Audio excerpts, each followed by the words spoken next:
Sorry, can you tell we have dogs? We had a strange man come to the door, but he's actually very nice, so I apologize for the interruption. So where were we? Oh, we were talking about how lucky I am. I can walk, I can talk, I can read, I can see, I can hear. My parents wanted me to get an education, and all that stuff I got born with has made a lot of positive influence, created a lot of positive influence in my life. Other people are not so lucky.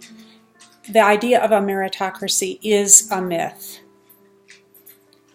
Read chapter 4, then read it again. Look at the section on meritocracy and ask yourself if we really have equality of opportunity in this country.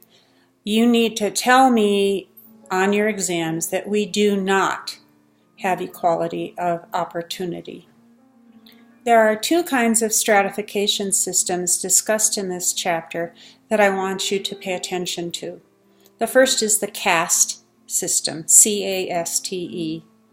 We still see this operating in India. My son-in-law is from India. I asked him the other day about how his family acquired some wealth. Well, it was the caste he was born in. They were business people, they're very successful. He was born with a lot of privilege. He ended up in the United States with a fabulous education. He has an expectancy about how his life will operate. In a caste system, the caste you are born in is the caste you will live in and die in. Yet today in India, most marriages are arranged. The parents of the bride and groom pick who will marry whom. It's almost an economic arrangement. My son-in-law came to the United States and married a white woman. He broke with tradition. He operates within a class system. In a class system, you can start out poor, and once in a great while, you can end up really rich. A few people who live on trust funds can lead dissipated lives and lose all their money and end up poor. That's the way the class system works in the United States. There is a widening gap between the rich and poor in the United States, and it's very serious. I think it is not sufficiently emphasized in this chapter, but there is a lot of extra material available to you. And of course, you've already read Nickel and Dimed, and so you can think about how difficult life is to be a minimum wage worker when you're in the United States.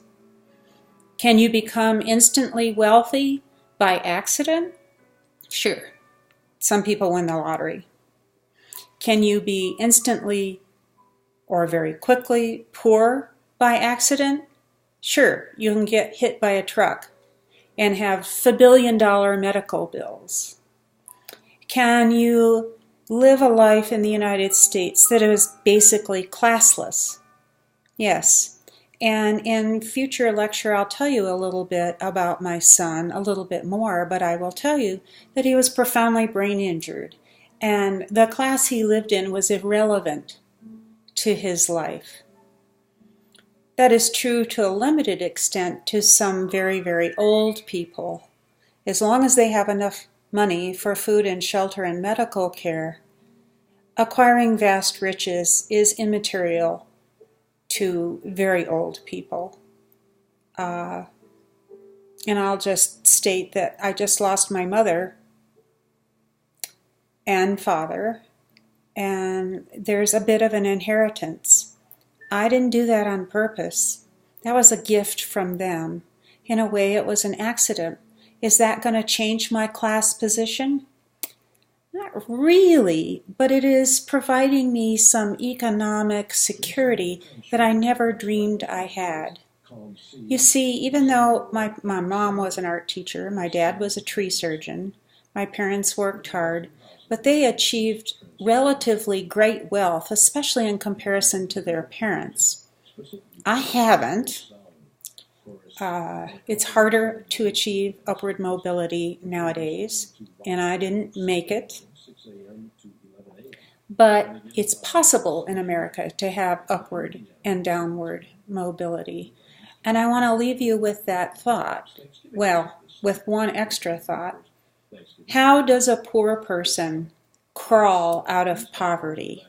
What social systems are in place in the United States that help poor people become financially stable?